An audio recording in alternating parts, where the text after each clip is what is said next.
Right now at 11, a brush fire breakout. Departments all over the state battling the flames. We have more on this recipe for trouble. A brutal attack caught on camera.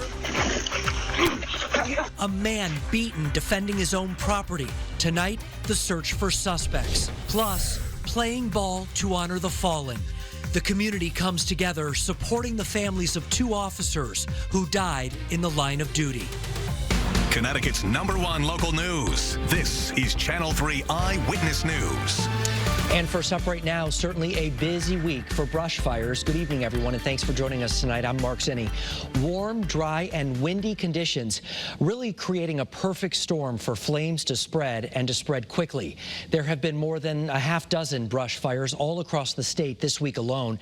One of the biggest happened this afternoon right here, high above Waterbury at Holy Land. And as Channel 3 Eyewitness News reporter Hector Molina explains, many of these fires have similar causes. Another day, another handful of brush fires. This one happening here atop Holy Land in Waterbury. Another reinforcement of the message to keep open burning on hold. Warm and windy conditions turned a bonfire into a blaze atop Holy Land in Waterbury just after 3 o'clock this afternoon. While no one was hurt, the fire charred a significant portion of branches, tree limbs, and other debris in a tricky area to manage. There's no water up here, so they'd have one fire truck trucking water up here for the whole time. I think they used about 8,000 gallons of water to put the fire out. Brush fires have also been occurring in Baltic, a community that's fighting these fires while still recruiting some more help. We can't all afford to be able to continue to do it on our own. A brush fire also kept crews busy in Hamden this afternoon. Hamden's fire marshal tells us personnel at Laurel View Country Club noticed the fire this afternoon and alerted them. We're told about 2 acres burned near the golf course's 10th hole, with the wind causing the fire to jump across the street. Although the state's red flag warning ended at 7 o'clock tonight, many fire crews will continue to be on high alert until we get some rain. Until then, many fire departments are still recommending to hold off on any open burning and to keep any brush away from your home. Hector Molina, Channel 3 Eyewitness News. It's certainly a good idea to wait to do that burning, even though the winds will be not as intense over the next couple of days and the humidity will be increasing, certainly not an all clear as we head forward in time. Forward in time, though, we are talking about temperatures that will trend even warmer than what we experienced today. Currently, the winds light and variable, if not calm. That in tandem with dry air in place and a clear sky. Temperatures much cooler in many locations compared to this time last night. Mild, cooler relative, of course. We've got temperatures still in the 50s and 60s in many locations. And across the region, our sky is clear, and that's the way it will remain not only tonight, but throughout the day tomorrow. So we're going to start our Thursday with temperatures between 55 and 60 at 7. So not a big drop from where we currently stand. Up to 80, if not higher by lunchtime inland. And tomorrow along the shoreline, it will be cooler, unlike today, where we're going to have a wind coming in across the cooler water of the Long Island Sound. Meanwhile, inland will push the mid and upper 80s. So record warmth on tap for Hartford as well as for Bridgeport, 86 and 74 respectively for tomorrow. We go even hotter for Friday. That is when our warming trend peaks. Temperatures closing in on the 90-degree mark, could actually eclipse it across inland portions of the state. So just for some comparison here, normal high doesn't go to 80 degrees until June 14th. So certainly running 30 degrees above average by Friday and feeling certainly like summer across Connecticut. Over the weekend, we're tracking some rain, also a downturn in temperature. More on that in the early warning 7-day. Mark, we'll see you in a few minutes. Thank you. Tonight, we have learned no one was seriously hurt after this home in Southington was nearly destroyed by a fire. We're told a car in the garage caught fire, and the fire then quickly spread to the attached house. One person who was inside was able to make it out safely. Shocking video tonight of a man confronting thieves who were trying to steal his car in Rocky Hill. This is a story we first told you about last night right here at 11. The victim runs out to his driveway on Valley View Drive when he saw a person get into his car. There's then a struggle right there, as you can see, but then 3 more suspects show up and join the fight. Eventually, the thieves take off, and the man, thankfully, wasn't seriously hurt, but police tell us confronting criminals can be extremely dangerous.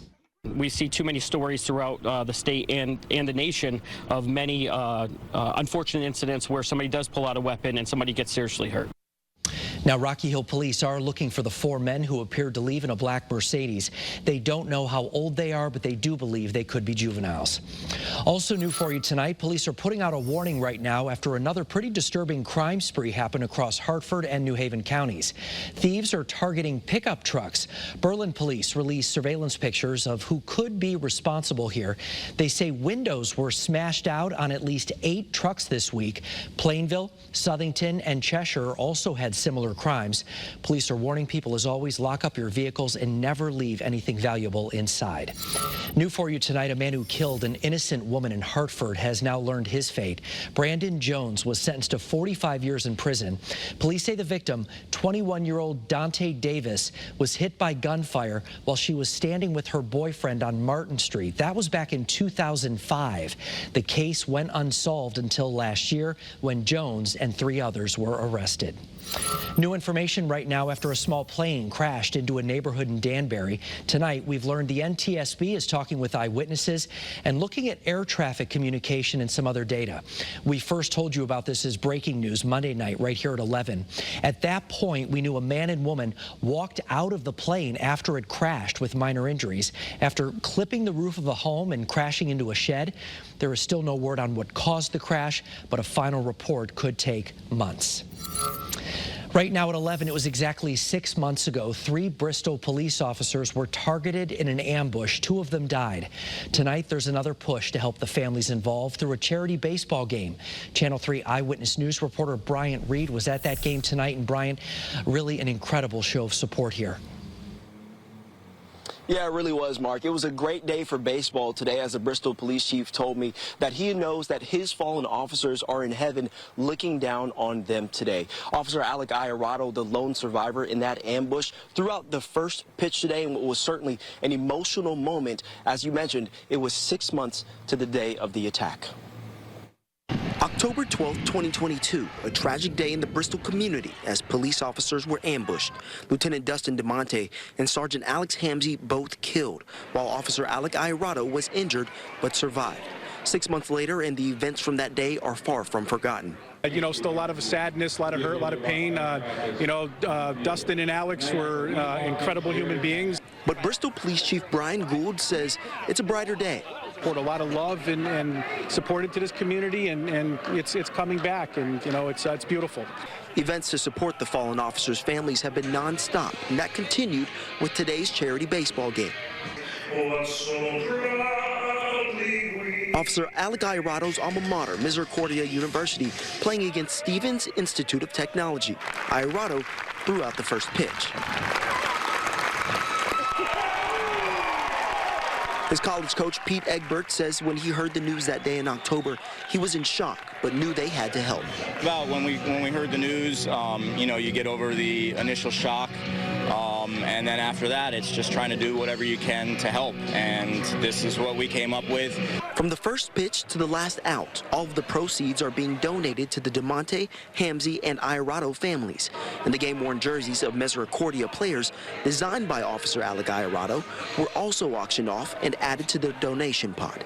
As the support continues to be far-reaching, friends and family say they know Dustin and Alex are looking down and smiling on them. Now, the final score of today's game, Stevens 5, Misericordia 2, but everybody can come to the same conclusion that it wasn't about the end result of today's game. It was about the people and the community that it represents. In Bristol, Bryant Reed, Channel 3 Eyewitness News. Yeah, certainly very, very nice to see. Bryant, thank you very much. Also right now, a popular spot for food trucks in New Haven is in line right now to really get a whole new look. Plans are in place to develop New Haven's Long Wharf Drive into a big park right on the water. It'll feature upgraded and larger walkways, lighting, benches and tables, a bike path, and even a pavilion for those popular food trucks. This whole area is going to look really, really different in the future. Much more beautiful, much more accessible, much more family-friendly. Now, the park is part of a larger multi-million-dollar push for that area, including plans for hundreds of apartments near the Maritime Center.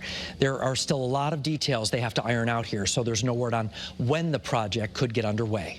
Please, he's non-violent. He's never done anything. Please. A desperate call for help from the mother of the Louisville gunman. What she told dispatchers after learning her son was about to do the unthinkable. It's time to check for ticks, warnings and reminders from experts as we head into these warmer months. Also ahead tonight, the days of free Amazon returns could be numbered. Why some customers will have to pay to send something back.